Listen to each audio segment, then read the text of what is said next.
कभी कभी दिल वहाँ बहक जाता है जहाँ उसे बिल्कुल नहीं जाना चाहिए।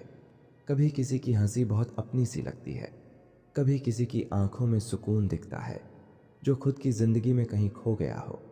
और अगर वो इंसान किसी और की जिंदगी का हिस्सा हो, शादीशुदा हो, तो ये एहसास प्यार से ज़्यादा एक बोझ बन जाता है। आज की ये कहानी सिर्फ तुम्हारी नहीं है। हजारों लोग इस जाल में फंस चुके हैं। ये वीडियो उनके लिए है जो किसी विवाहित महिला को पसंद करने लगे हैं। ना वो मोहब्बत पूरी हो सकती है, ना उसे भुलाना आसान है। लेकिन क्या इसमें सिर्फ अट्रैक्शन है, या कोई अधूरी कमी जिसे हम अनजाने में उस इंसान में भरना चाहते हैं? ये कहानी सिर्फ एक सवाल नहीं, एक आईना है जिसमें शायद तुम खुद को देख सको। वो एकदम अलग थी, बातों में सादगी थी, लेकिन आंखों में गहराई। ना वो फ्लर्ट कर रही थी, ना ही कोई सिग्नल दे रही थी, लेकिन तुम खींचते चले गए। उसकी बातें, उसका अंदाज, उसकी मैच्योरिटी, सब कुछ। और फिर धीरे धीरे वो तुम्हारे ख्यालों में बस गई। तुम्हें पता था कि वो शादीशुदा है, पर दिल ने तर्क नहीं समझे। और यहीं से शुरू हुआ वो कॉन्फ्लिक्ट।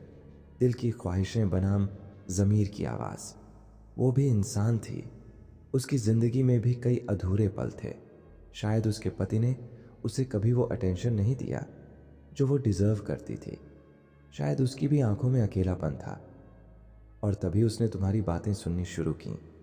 तुम्हारी तारीफ़ों पर वो मुस्कुराई, तुम्हारे दर्द में उसने एम्पैथी दिखाई। यही वो पल था जब बाउंड्रीज धुंधली होने लगीं। तुमने सोचा शायद उसे भी तुम्हारी ज़रूरत है, लेकिन ये एहसास मोहब्बत नहीं था, ये था दो अधूरी आत्माओं का टकराव। अब तुम सोचने लगे, क्या मैं उसे खुश कर सकता हूँ? अगर उसके पति ने उसकी कदर नहीं की, तो क्या मैं उसे वो प्यार नहीं दे सकता जो वो डिज़र्व करती है? लेकिन रुकिए, यही सबसे बड़ी भूल होती है। हर इंसान की ज़िंदगी में एक खालीपन होता है, लेकिन हर खालीपन को भरने के लिए हम हकदार नहीं होते। अगर तुम किसी के रिश्ते को तोड़ने की तरफ बढ़ रहे हो, तो ये सिर्फ मोहब्बत नहीं, कहीं ना कहीं एक लालच भी है किसी को अपना बनाने का, भले ही वो पहले से किसी का हो। तुमने कभी सोचा है कि तुम्हारा ये लगाव वाकई प्यार है या सिर्फ किसी अधूरेपन की पूर्ति? कभी कभी जब हमारी ज़िंदगी में कोई हमें थोड़ा सा समझ लेता है, थोड़ा सा मुस्कुरा दे, तो वो हमें सब कुछ लगने लगता है। तुम्हारी ज़िंदगी में जो खालीपन था, उसे शायद उसने भर दिया, एक बातचीत से, एक सुनवाई से, एक मुस्कान से, और तुमने उसे दिल दे दिया। लेकिन ये प्यार नहीं था, ये इमोशनल डिपेंडेंसी थी। किसी ने तुम्हें सुना और तुम उसके हो गए। पर क्या वो सच में तुम्हारे लिए थी, या बस तुम्हारे अकेलेपन का आईना? अब सोचो, अगर वो भी तुम्हारे करीब आने लगे, तुम्हें पसंद करने लगे, तो फिर क्या? क्या तुम उसके लिए वो सब छोड़ सकते हो जो उसे बांध कर रखा है? उसका परिवार, उसका बच्चा, उसकी शादी?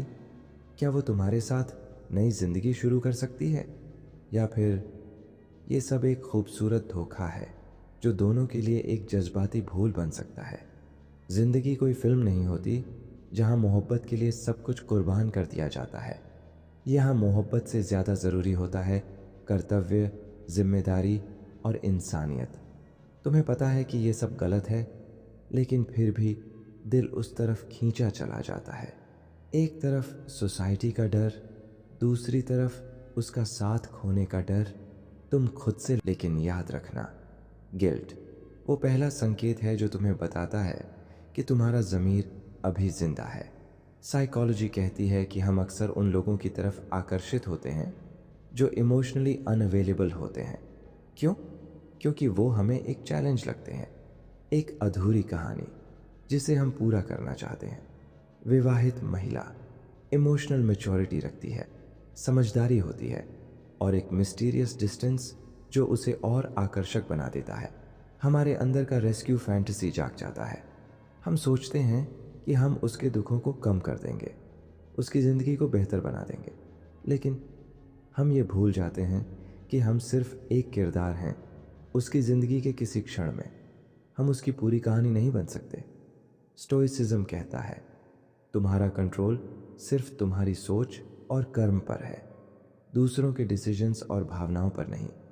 तुम उसके प्रति जो महसूस करते हो वो रियल हो सकता है, लेकिन तुम क्या करते हो वही तय करता है कि तुम इंसान हो या बस एक भावनात्मक गुलाम। अपने इमोशंस को ऑब्जर्व करो, रिएक्ट मत करो।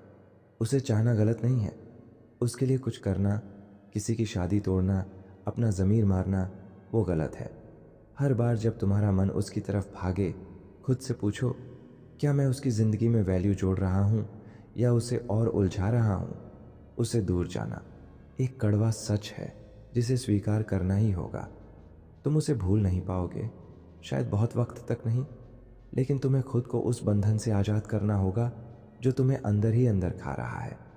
Right down what you feel, talk to a therapist, a wise friend या खुद से। लेटिंग गो कोई हार नहीं होती, ये तो सबसे बड़ी जीत होती है अपने आप पर। असली मर्द वो नहीं जो किसी को किसी से छीन ले, बल्कि वो है जो खुद की भावनाओं को समझे और सही वक्त पर रुक जाए। शायद तुम उसे कभी ना पा सको, लेकिन तुम्हारा ये फैसला तुम्हारी सोल को सुकून देगा। और एक दिन जब तुम पीछे मुड़कर देखोगे, तुम खुद पर फक्र करोगे कि तुम उस दिन इंसान बने जब तुमने खुद को चुना और किसी और की ज़िंदगी को तोड़ने से इनकार कर दिया।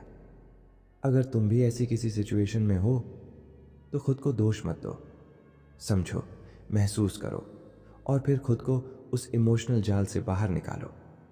अगर इस कहानी ने तुम्हारे दिल को छुआ हो तो इसे किसी ऐसे के साथ ज़रूर शेयर करो जो ऐसे ही किसी दौर से गुजर रहा हो, because sometimes the right thing is the hardest thing to do, but it's always worth it.